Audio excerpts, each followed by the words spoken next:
All those in favor say aye. Aye. Opposed?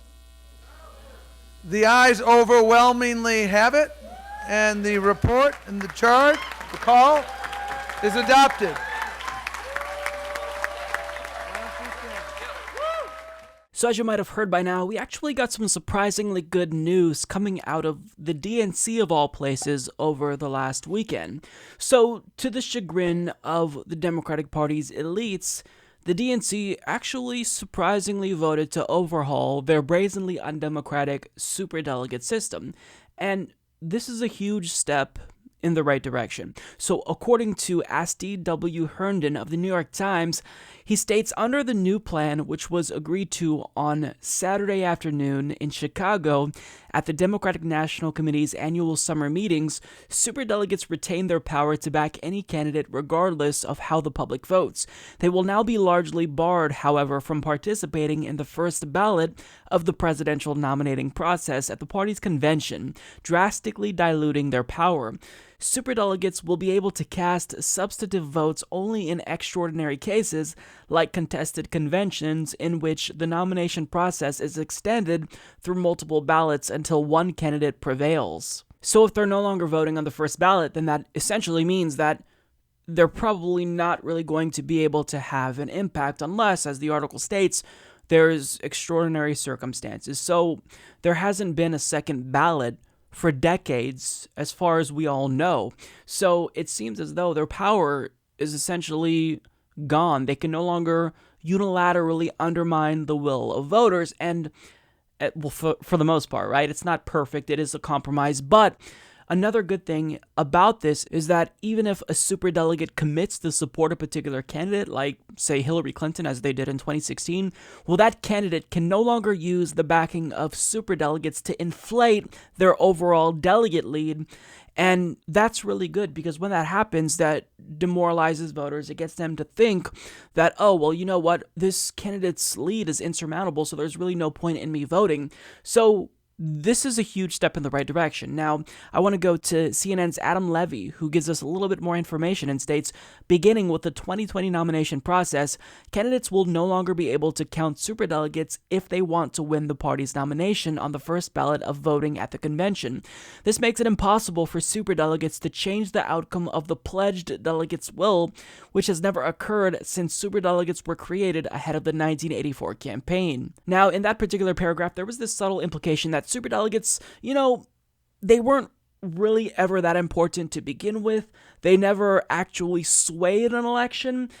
And I think that the implication there was that, look, overall, this reform, it was unnecessary because superdelegates have been inconsequential forever, basically. And even though that's true from a technical standpoint, it's still the case that superdelegates were harmful to progressives because, as I stated, they were used to demoralize Bernie Sanders supporters and make it seem as though Hillary Clinton's lead was so high that voting for Bernie didn't even matter. I mean, if you couldn't get out to vote for him, well, it was probably the case that Hillary Clinton was going to win anyway, because she had such a huge lead when you include superdelegates.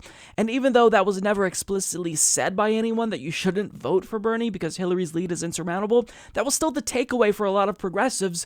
And overall, it proved that superdelegates were very harmful. So, I mean, this is good. This is good news, even if individuals within that DC bubble can't see how this is beneficial to progressives. It is beneficial to progressives. Yes, of course, nobody's saying that superdelegates have undermined the will of voters and overthrew their choice and, went against pledged delegates. But at the same time, the fact that they exist is an affront to democracy, but the fact that they're being used to demoralize progressives is reason alone why we shouldn't have them. Now, even though superdelegates is probably the most important reforms to come out of this vote, there were other things that the DNC did that was actually beneficial. They had caucus overhauls, so caucuses have also undergone some changes as well. The party is officially encouraging states to use government-run primaries, give access to people who can't make the actual caucus, like shift workers, those with disabilities and language difficulties, implement same-day party change and voter registration, report statewide presidential preferences on the first vote, and ensure that all national delegates represent the same original vote for the first caucus vote. Transparency. The DNC is now required to be more transparent on operations, finances, and dealings with Democratic presidential candidates, such as in providing information on fundraising and vendor agreements.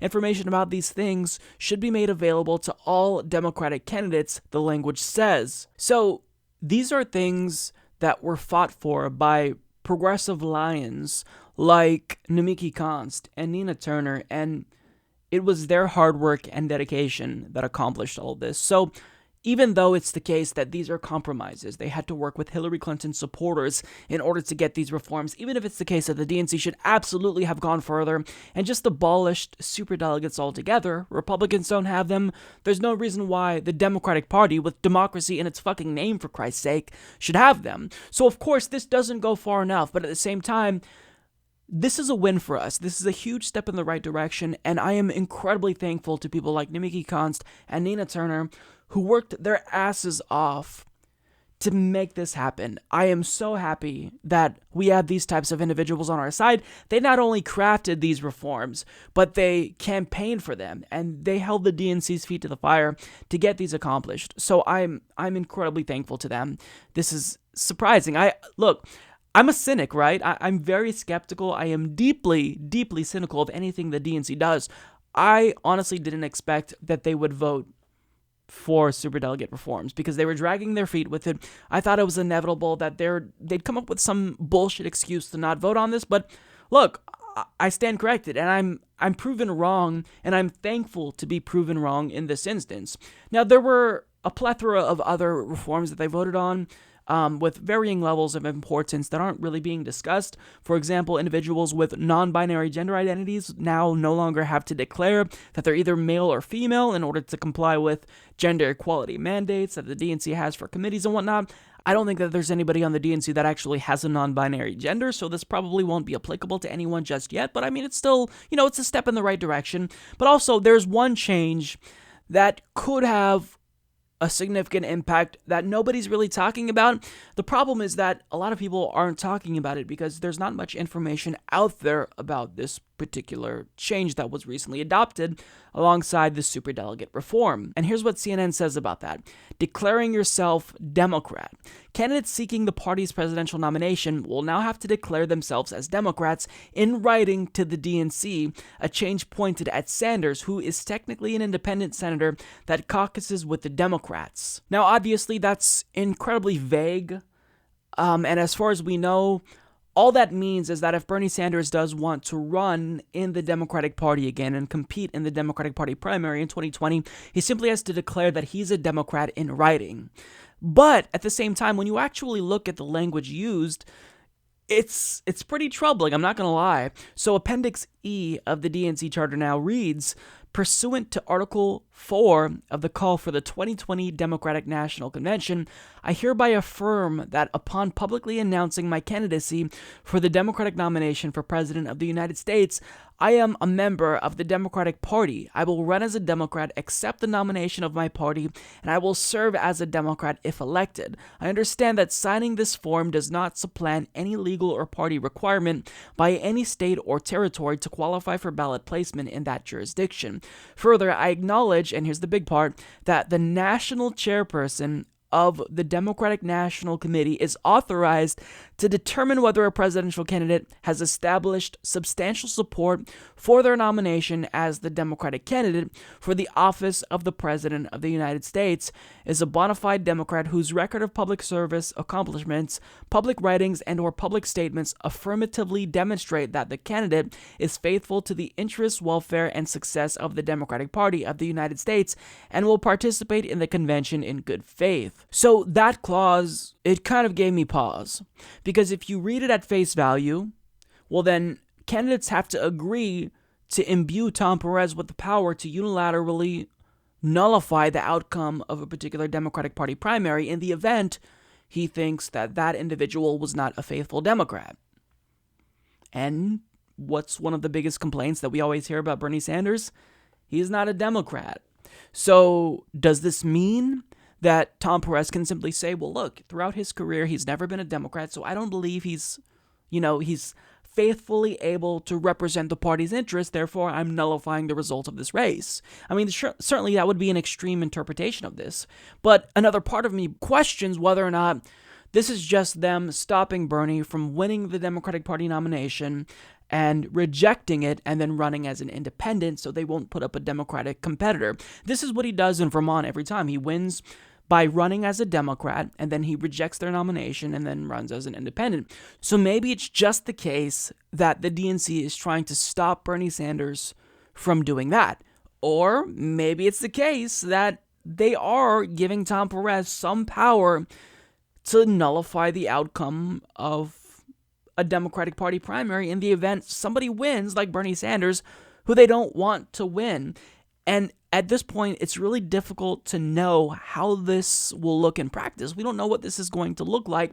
But when you go back to earlier this year, when this was being discussed, well, one member of the DNC Rules and Bylaws Committee named Elaine Camargue was saying that actually, yeah, the DNC chairperson does have the authority to not seat a candidate's pledged delegates at the convention, and this can be based on whether or not they're a member of the party or not. This is what she said. How was that enforced?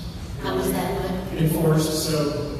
Well, okay, so ultimately the enforcement is, and we talked about this at the last meeting, the chairman can say that no delegates elected pursuant to this person who's not a Democrat will be seated at the convention. And that's what Chairman Fowler did for Lyndon LaRouche delegates in 1996. And then, as we remember, that case went to the Supreme Court, and the Supreme Court affirmed the authority of the chairman of the party to make that determination. So the ultimate determination is, in other words, the party chairman already has the power to say, not to a state, you can't put your name on the ballot because that's state law, but they can say, okay, Mr. LaRouche, you filed in the New Hampshire primary, we are not going to see any delegates that you win out of that primary. So they already have that power, and I think if we say clearly here that they have to affirm that they're a part of the Democratic Party, meet these other qualifications, this gives a chairman a little bit more ground to stand on if they should have to do something like that. The national chair? National chair. So essentially, she was explaining that there's actually legal precedent for the chairperson to not seat a candidate's delegates that they won at the convention. And if you've won the delegates needed to secure the nomination and they don't seat those delegates and they can't vote for you, then what does that mean? That means that the candidate loses, and that could be based on the chairperson. And they can't be sued for that. They can't be legally liable if they choose to not seat Bernie Sanders delegates, for instance. But at the same time, again, I don't want to interpret that in the most extreme way, in the worst case scenario, because it could just simply mean that if Bernie Sanders runs as a Democrat and wins, then he can't declare his independence after he runs in their primary. So I don't know, and that's an incredibly vague statement, but the cynic in me wants to assume the worst because we're talking about the DNC. Even if they just voted to dilute the power of superdelegates, well, chances are they're already thinking about other ways to fuck over Bernie Sanders and progressives in 2020. So I fundamentally mistrust everything that they do, but my goal is to bring on Namiki Konst. I've been in talks with her. Hopefully she knows a little bit more about this and can explain what this means. I think that we should all not panic just yet, because odds are it's something that's benign. This is what we're hearing from individuals within the DNC who are allied with Sanders. But just be wary of that. I'd rather you have the information and have us be cognizant of it than us just being blindsided. So with that being said, overall, are these reforms all-encompassing? Are we done? Have we reformed the DNC?